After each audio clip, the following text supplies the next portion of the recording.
Entertainment की धमाकेदार प्रस्तुति।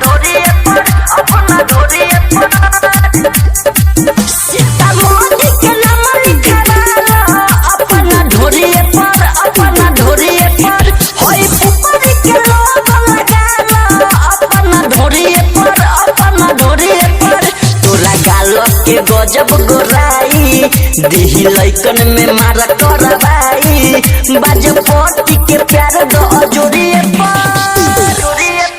सीतामढ़ी के नाम लिखवा अपना ढोरिए पर अपना ढोरिए पर हई पुपरी के लोग लगाला अपना ढोरिए पर अपना ढोरिए पर सीतामढ़ी के नाम लिखवा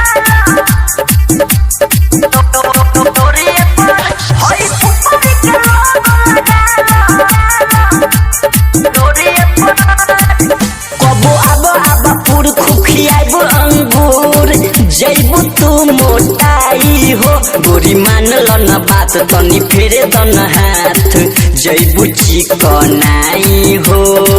जैबू चिकनाई हो कबो अब पूर खुखियाबू अंगूर जैबू तू मोटाई हो गोरी मान लो न बात तनी फेरे दन हाथ जैबू चिकनाई हो तोहर आँख बा दुनू नसीला ले चलब घुमा बेला लकीला चलो खेला शुरू कइला अब बोरिए सीतामढ़ी के नाम लिखवाला अपना ढोरिए पर हई पुपरी के लोग लगाला अपना ढोरिए पर सीतामढ़ी के नाम लिखवाला ढोरिए पर हई पुपरी के